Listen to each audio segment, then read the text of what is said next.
Cette émission est rendue possible grâce à la famille des partenaires de l'Église de la Victoire.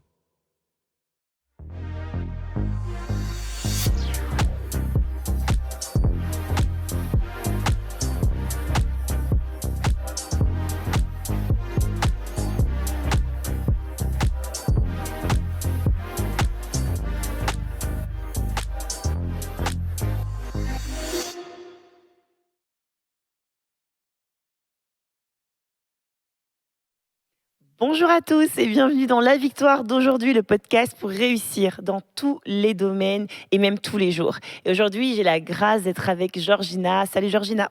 Bonjour Pasteur Emma, Comment ça comment va? tu vas aujourd'hui? Super bien, on va bien. On va bien. On n'a pas matché les couleurs, mais le style de robe. t'as vu ça? C'est fou, hein. Les gens vont dire c'est sûr, elle se concerte, C'est mais ça, non, mais non, même mais non, pas. mais non, c'est Dieu. C'est ça. Mais merci encore d'être là.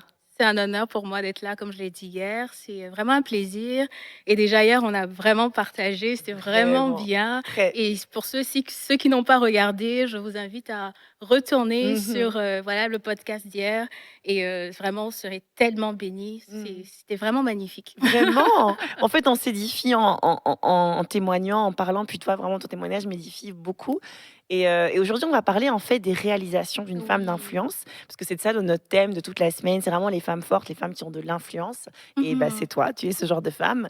Et donc, on voudrait parler de ça. Mais c'est quoi tes réalisations? Parce que c'est sûr, Mhm. comme tu l'as dit dans la définition d'hier, c'est pas simplement avoir 4 likes sur TikTok qui fait de nous une femme d'influence. Une femme Exactement. d'influence, c'est comme tu l'as très bien dit, c'est dans la relation qu'on a avec Dieu, c'est dans notre caractère. Mhm. Et puis ensuite, tout ça doit se transposer dans la vraie vie. Parce que C'est sinon, ça. comme j'ai dit hier, on est juste des rêveurs de la nuit là, et puis dès qu'on se réveille, il n'y a plus rien. Plus rien. Donc il y a des réalisations qui vont avec l'influence. Donc si Oui. tu peux nous partager un petit peu, qu'est-ce que Dieu a fait déjà dans ta vie au travers de toi? Super, ben merci beaucoup pour cette opportunité, comme je l'ai dit. Et je vais parler de deux événements de ma vie on va dire, qui m'ont marqué, qui ont fait de moi la femme que je suis aujourd'hui. Et j'en suis vraiment tellement fière d'en parler. La première, on va dire, le premier événement, c'était à un moment, j'avais fini l'université, Mhm. je travaillais en tant qu'ingénieur procédé dans une cimenterie depuis quelques années. Puis, comme j'ai mentionné un peu hier, je suis quelqu'un de boss. Je bosse, j'aime travailler, j'aime vraiment me donner à 1000%. Donc, je donnais plus, on va dire, je prenais plusieurs projets sur moi. Je me donnais parce que je voulais montrer que je suis prête pour la prochaine étape, pour une promotion. Mhm. Et donc, vraiment, je faisais vraiment beaucoup de choses. Et à un moment, je sens dans mon cœur mais en fait, la promotion que j'attendais ne venait venait pas. pas. Mais ça n'arrivait pas. Et à un moment, je suis frustrée. Je me dis, mais Seigneur, est-ce que c'est vraiment là où je dois être? Est-ce que si tu m'appelles vraiment à rester là? En fait, je me posais beaucoup de questions. Mhm. Et à un moment, je sens dans mon cœur que je dois faire une pause. Ok, Ok, je dois faire une pause. Je dis, bon, ok, une pause, ça veut dire quoi? c'est ça. Alors j'en parle à mon père spirituel, qui était mon pasteur dans le temps. Je lui ai dit, je sens dans mon cœur que je dois faire une pause, comme une retraite, Ok. une retraite personnelle. Hmm. Et il m'a dit, est-ce que tu sais pendant combien de temps? Est-ce que tu sais? Parce qu'il me posait une question, je lui ai dit, je ne sais rien. Je sens juste, on a parlé hier de l'intuition. L'intuition. Voilà, en fait, c'est le Saint-Esprit qui te parle. Parce qu'en fait, à un moment de ta vie, je joue la parenthèse, à un moment de la vie d'une femme leader ou d'un leader, tu vas passer par un temps d'arrêt ou de creux, en fait. Mais le Seigneur sait ce qu'il fait. Amen. Il sait pourquoi il t'emmène là. Donc, je ferme la parenthèse. Donc, je sens donc je questionne Dieu. Avec mon pasteur, on prie, on demande vraiment plus de directives. Et le Seigneur clarifie que je dois arrêter mon travail. Waouh. Et je dois rester dans sa présence, me couper de tout complètement, rester dans sa présence pendant 6 à 7 mois. 6 à 7 mois. Ah oui, Waouh. C'était difficile. T'avais quel âge? Là, je t'ai rendu peut-être je ne me rappelle plus exactement, mais je pense 20 ans. Oui, 20 ans, 21 ans. 21 ans. Et Oui. Dieu te dit, tu arrêtes. Tu arrêtes tout. Arrêtez et sachez que La je seule suis chose qui Dieu. me permettait de faire, c'était aller à l'église. Waouh. Voilà, et puis de servir, mais pas me surcharger de Tu vivais à Toronto à ce moment-là? J'étais à Toronto, exactement. Waouh. Donc, c'était très difficile. Déjà, obéir, c'est difficile. Obéir, Cette consigne, elle est vraiment... voilà. c'était Ouais, ouais. difficile. Et ça fait penser en fait à... Bon, c'est vrai qu'on parle des femmes, mais à chaque exploit, on va dire, d'une femme leader ou d'un leader, le Seigneur va te demander un sacrifice. Mhm. Il y a quelque chose que tu Oui, dois faire. c'est vrai. Quand tu regardes, par exemple, Esther, Mhm. c'est une femme influente. Mhm. Elle a fait de grandes choses. Elle a aidé en fait, le peuple juif voilà, à ne pas être sujet de la sentence de mort, Mhm. etc. Mais elle a dû passer par un temps de jeûne et de prière, Ouais, et un ouais. temps de mort. Ouais. Il y a eu quelque chose qui s'est Mhm. passé Mhm. avant l'exploit. C'est vrai. Et je peux donner vraiment beaucoup d'exemples. Donc, je reviens à mon témoignage. Donc, c'est difficile, mais je dis, OK, Ok. je vais le faire, Seigneur. Je vais le Mhm. faire. Donc, tu quittes ton travail. Je quitte mon travail. On est en février 2019. Je Ok. quitte mon travail. Je donne ma lettre de démission. Bon, je dis pas à tout le monde, voilà, parce que Dieu te parle, il faut Mais quitter oui. ton travail. Non, c'était Non, non. vraiment une instruction Ça doit être divine. clair. Tu C'était as clair. été hyper sage, tu as consulté ton père spirituel. Tu n'as pas juste dit ben, j'entends ça, let's go. Tu as demandé conseil. Il y a un conseiller spirituel qui était avec toi dans cette histoire. Voilà, c'est pas juste toi. C'est important de le dire aussi. Et tu étais sûr. Et puis tu as obéi. C'est ça, exactement. Et puis je me rappelle l'entrevue on va dire, de fin. Les ressources humaines me demandent parce qu'ils savaient que je voulais une Mais promotion, oui. que je voulais aller à un autre niveau, Oui. que je portais beaucoup en moi. Et ils m'ont demandé, est-ce que tu as un autre poste? Et je dis non. Et je me rappelle jusqu'à aujourd'hui, il a fait un rire, un sourire vraiment un peu moqueur. Ouais. C'est du genre, mais qu'est-ce qui se passe? Qui fait ça? Qui fait ça? C'est ça. Bref, voilà, je quitte mon travail, je rentre dans la présence de Dieu. Vraiment, chaque jour, j'avais pas de téléphone, j'étais totalement coupée du monde. Waouh. Personne ne savait ce que je vivais à part, bien sûr, mon pasteur. Et voilà, chaque jour, le Seigneur me disait quoi faire dans sa présence. Ok, prie comme ça, fais ça. En fait, il me dirigeait. Et un jour, je pense 1 mois ou 2 mois plus tard, je reçois une lettre de mon propriétaire qui me dit que je dois quitter les lieux. Ok, d'accord. J'en parle encore à mon pasteur et puis finalement, ils acceptent en fait de me prendre avec eux, de me prendre chez eux. Et c'est vraiment cette période, on va dire, où j'ai tout appris. Parce que, comme j'avais dit hier, je suis la cadette. J'ai pas vraiment vécu, on va dire, dans le cocon familial où il y a les frères, il y a les Oui. sœurs, on mange tous ensemble, on Ouais. se chamaille. Oui. J'ai pas connu ça. Mais cette période de ma vie, avec justement mes pasteurs que j'embrasse très fort, j'ai pu apprendre en fait c'est quoi la vie de famille, Ouais. c'est quoi auprès de ma maman spirituelle, de ma mère spirituelle, j'ai pu apprendre c'est quoi une femme, une épouse en fait. Donc tu peux avoir beaucoup d'aspirations, mais Waouh. qu'est-ce que en tant que femme, en tant que épouse, Ouais. comment tu dois te comporter, Waouh. comment tu dois être. Et c'est une femme aussi qui est très ambitieuse, qui fait beaucoup de choses à l'église, elle sert. Donc vraiment, le Seigneur m'a permis en fait de tout apprendre. Bref, un jour, justement dans le temps avec le Seigneur, je fais un songe. Voilà, je m'endors, je fais un songe. Et puis, excusez-moi, dans le songe, c'est comme si je veux faire une entrevue. Et j'arrive, je dis à la personne qui va me faire l'entrevue, je cherche un poste d'analyste, un poste d'administrateur, quelque chose comme ça. Et la personne dans le songe me dit, non, madame, on n'a pas ça pour vous, on a un rôle de manager pour vous. Je dis, non, vous n'avez pas compris, non, pas manager, je cherche un poste, donnez-moi le plus petit poste que vous avez. Dans le rêve, on discutait. Wow. Et dans le rêve, la personne me dit non, vraiment, on n'a rien, on n'a pas ce poste-là pour vous, on a juste pour vous un poste de manager. Et c'était très clair, de manager. Je me réveille, je dis Seigneur, ça veut dire quoi ça? Ça veut dire quoi? Et j'entends cette voix qui me dit et si je te disais que tu n'étais pas appelé à être ingénieur? Je dis, mais je dis étudier par exemple. on parle de quoi là? On parle de quoi? Ah Dieu, c'est ça. Et puis je dis ok Seigneur, ok tu m'appelles à quoi alors? Mais c'est ça. Il me rappelle le songe que j'ai fait. Je dis ok, d'accord. Et je me mets vraiment... Pour moi, c'était un brisement, en fait, parce que... Un brisement de mes Mais c'est aspirations. normal. Voilà. C'est toutes les études, c'est C'est toutes ça. des années de courage d'étudier les Exactement. mathématiques, le truc, pour C'est être ça. vraiment un ingénieur. Oui. Et là, Dieu dit, ça Non, c'est aussi, pas tu ça. prends, tu mets sur l'autel. Exactement. Waouh. Oui. Et pourquoi je parle? J'ai commencé par... Pour moi, c'est un exploit parce que ce temps a été déterminant pour Oui. moi, Oui. pour rentrer vraiment dans ma destinée, Mm. de vraiment rentrer dans ce à quoi le Seigneur m'appelait, là où il voulait, l'endroit où je devais être pour être formée, pour être la femme que je suis aujourd'hui. Pour moi, c'est un exploit Mhm. d'avoir réussi à obéir Ça à l'est- Dieu ça l'est et de réellement. rentrer vraiment Ouais.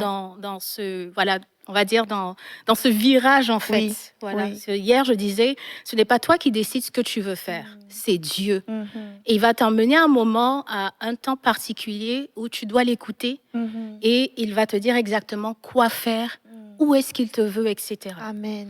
Donc voilà, je renonce. Là, vraiment, c'était vraiment comme une communication là. Ah oui. Je dis mais Seigneur, et mes temps, comme vous avez dit, mes temps voilà d'études. Mais oui.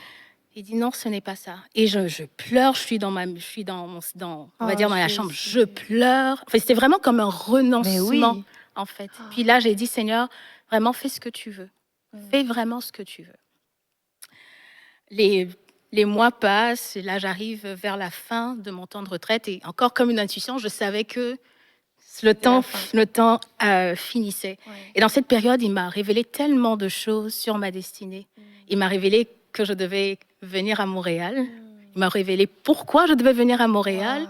Il m'a parlé de mon mari aujourd'hui. Il m'a parlé de ce que j'allais faire. C'était vraiment un temps où moi, j'allais dans une direction et le Seigneur a dit non, non, non, c'est comme ça.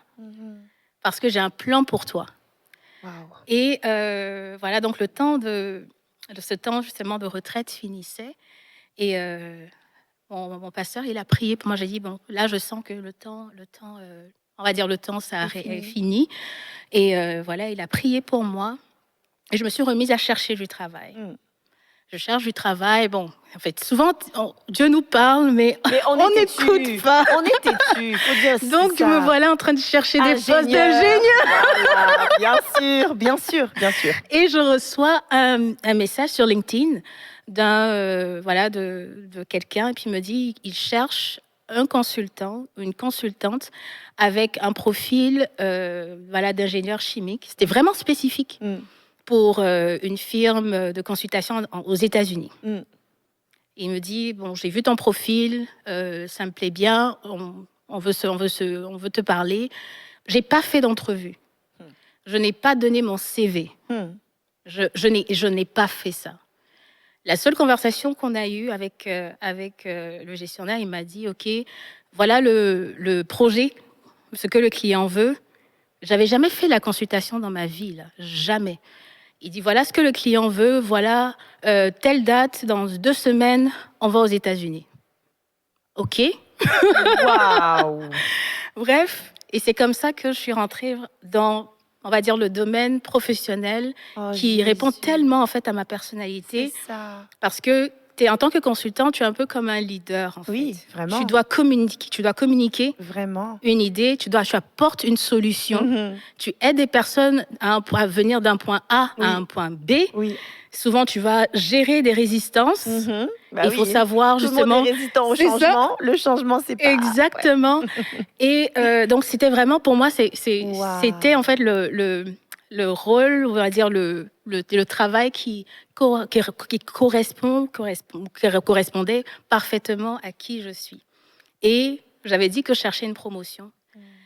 Figurez-vous que ce travail-là me payait 4 fois plus. Oh, Jesus Christ. Je dis bien 4 fois plus que le travail que j'avais. Que le gars avait donné un petit sourire. C'est ça, exactement. Exactement. Tu nous quittes, mais tu n'auras jamais rien d'autre. Ouais, et pour moi, c'est un exploit parce que je n'ai rien fait, j'ai juste obéi à Dieu. Ouais. Et c'est vraiment une chose tellement importante en tant que femme leader, femme influente. Tu dois apprendre à obéir à Dieu. Amen. On va parler dans les quelques jours de la soumission. Ça commence avant de chercher à être influent parce que lorsque tu es une femme leader, des personnes vont faire ce que tu leur dis. Il faudrait que toi, tu puisses faire ce que quelqu'un te dit de faire. Mais oui, absolument. C'est ça. Absolument. Voilà, donc en tant que femme leader, tu dois aussi avoir un leader. Mhm. Et le leader est par excellence, c'est Dieu. Mhm. Et c'est vraiment important, pour faire des exploits, il faut savoir que tu dois être une femme obéissante. Tu dois être soumise à ce que lui il a dit. C'est vraiment ça. C'est on va dire mon premier Ça événement commence marquant. Je m'assieds même mieux là. C'est ça. Ça commence fort. Ouais. Et deuxième exploit, je veux dire, deuxième réalisation. Et encore, je ne me donne aucun crédit. C'est Dieu. vraiment Dieu. Ben là, c'est la gloire à Dieu. Là, C'est vraiment, toi, t'as c'est juste vraiment le obéi. Seigneur, c'est ça. Et c'est lui qui a frayé tout le chemin pour toi. Exactement. Donc, je suis fière vraiment d'avoir deux organismes, deux fondations à but non lucratif Waouh. qui aident des enfants dans le besoin, aident des veuves, des familles monoparentales Waouh. depuis 6 ans maintenant. Oh, waouh. C'est ça. Et dans des pays où je suis jamais allée. Bon, raconte ça. Non, là, tu dois dire plus. Quoi? Alors, Mais tu dors quand, toi, en fait? Non, mais c'est. non, je dors 8 heures par. Oui, Non, je non, dors. c'est Dieu, en fait. Mais c'est vraiment Dieu. Ouais. C'est pour ça que je reviens beaucoup Ouais, là-dessus. c'est lui. C'est vraiment Dieu. Alors, moi, j'ai donné ma vie au Seigneur en 2017. Je l'avais pas dit, mais en 2017, j'ai donné ma vie au Seigneur.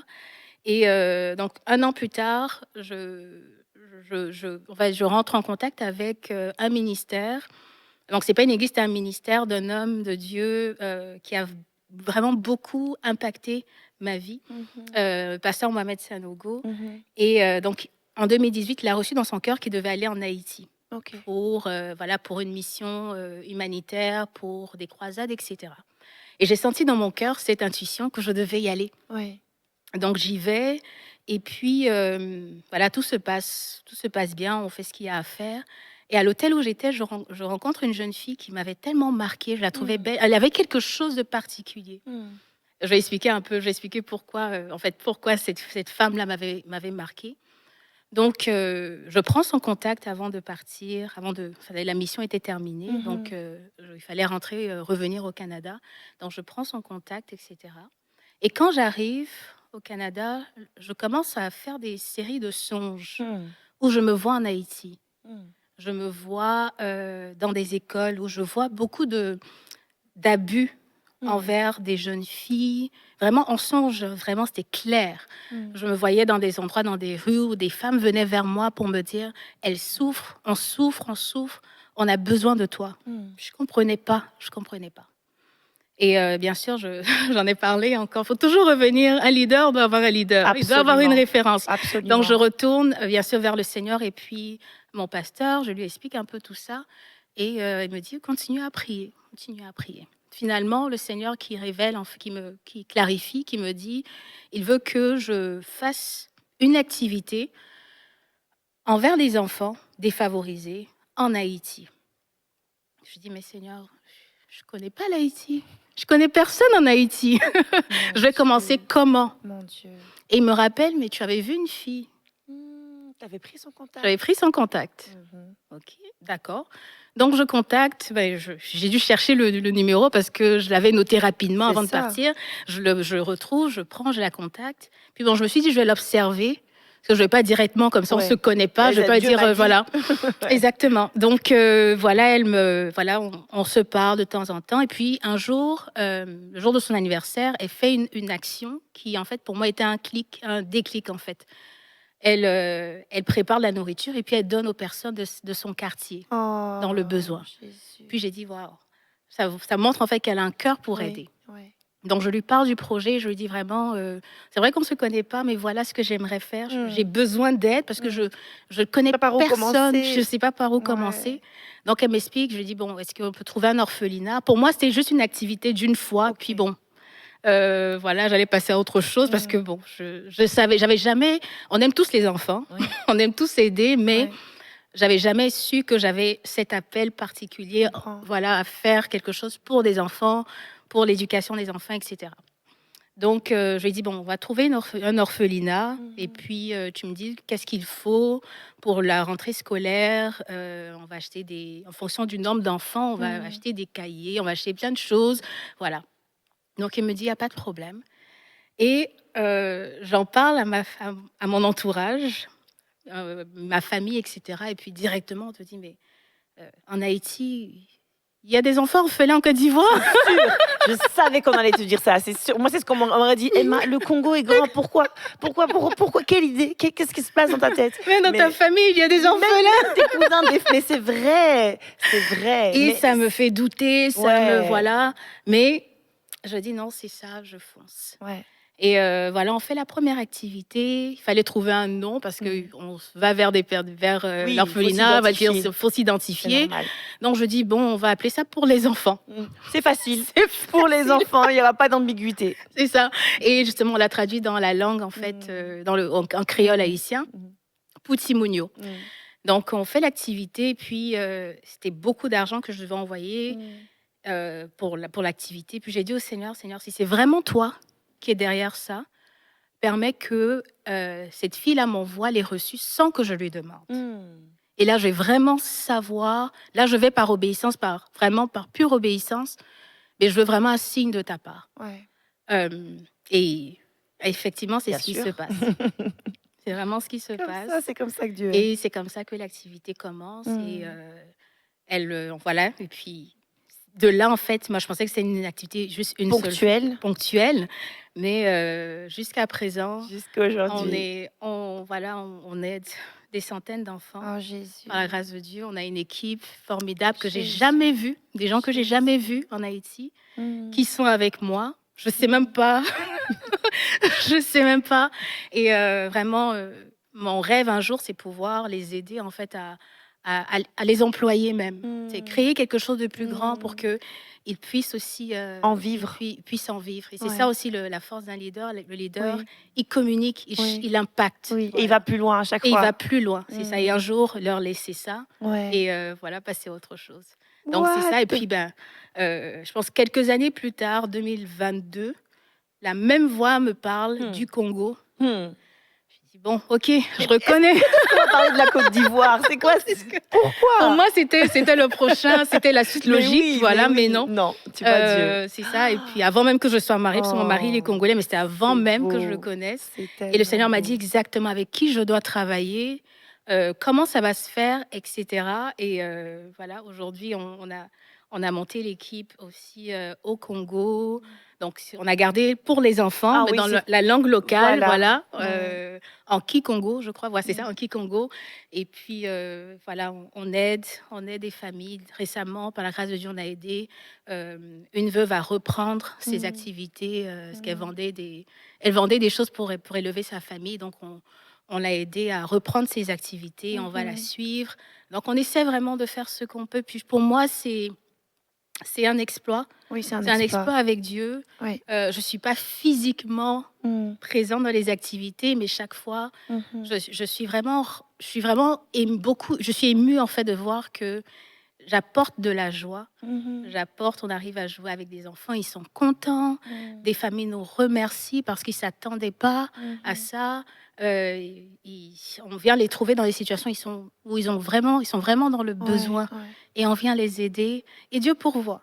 Et j'aimerais dire vraiment à une femme influente, une femme qui sent qu'elle a une cause, elle porte une cause dans son cœur, c'est d'écouter Dieu bien sûr et de ne pas s'inquiéter par rapport à la provision.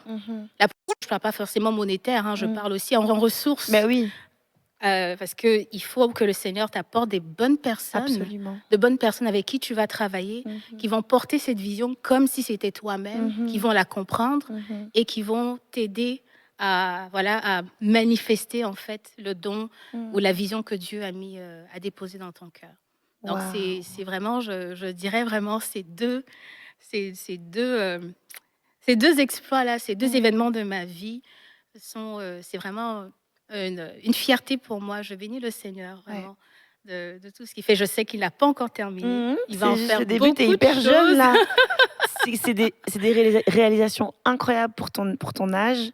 Puis seule entre guillemets, mais la seule parce qu'on sait que tu es avec Dieu, c'est ça. Mais c'est très très beau. Et puis moi ça m'inspire en fait parce que je crois que en tant que femme, on sait jamais trop mais par où commencer, comme tu l'as dit. Oui. Ok, j'ai à cœur les enfants, certaines vont dire, mais moi j'ai plus ça, j'ai à cœur les veuves, ou j'ai à cœur. Il y a plein de domaines, plein de personnes plus précarisées qu'on voudrait aider. Puis on se dit, comme je sais pas par où commencer, je vais jamais Je vais commencer. jamais commencer. Et il y a tellement de rêves qui meurent comme ça parce qu'on prend jamais ce premier pas de foi. C'est le premier pas de foi, s'il est difficile, c'est sûr. Mais après, comme tu l'as très bien dit, Dieu va mettre autour de toi les bonnes personnes. Regarde cette femme-là, d'où elle sort comme ça. Et puis tous les signes que Dieu t'a donnés aussi pour dire non, c'est vraiment avec elle, tu peux lui faire confiance. Ouais. Parce que c'est sûr que dans des pays comme ça, on peut avoir peur aussi. Bah, nous, je suis originaire du Congo, on peut avoir peur de la corruption. Oui. On peut avoir peur de mon argent, il va partir. Enfin, l'argent va pas partir. Est-ce qu'il va partir vraiment pour Vraiment la cause pour la cause, tu vois. exactement. Mais avec Dieu, je pense qu'on s'entoure de bonnes personnes. Et puis Dieu prend soin de ses projets. Parce qu'au final, c'est son projet. C'est son projet à lui. Ouais. Il sait exactement ce qu'il veut faire. Et je veux dire aussi à une femme, je sens dans mon cœur de dire à une femme qui sent dans son cœur qu'elle doit accomplir quelque chose, Dieu il a déposé en toi des talents, des dons, mais il faut commencer quelque part. Il faut commencer. Chaque fois que Jésus faisait un miracle, il faisait quelque chose, invite quelqu'un, il disait, qu'est-ce que tu as? Parce qu'on a tous quelque chose. On a tous quelque chose. Ça revient à la parabole des talents que tu disais. Exactement. On a au moins un. On a au moins un. Donc on a quelque chose. C'est ça. Tu sais que le temps est déjà fini. Donc on va arrêter là pour aujourd'hui. Moi j'aime trop ça. Ça nous montre à quel point c'est passionnant. C'est un sujet qui va bouleverser des vies. Oui, Donc vraiment. on se donne rendez-vous les amis demain. Et d'ici là, rappelez-vous de ceci, c'est qu'en Jésus nous sommes tous richement bénis. Vous êtes bénis par les messages révolutionnaires de l'Église de la Victoire. Prenez part à cette œuvre qui transforme des milliers de foyers en visitant dès aujourd'hui semer.ca. Devenez un partenaire mensuel ou un bâtisseur ou paramétrez vos dons de façon automatique en toute discrétion et sécurité. 100% de ce que vous semez sert à annoncer l'Évangile. Merci de croire avec nous. Semer.ca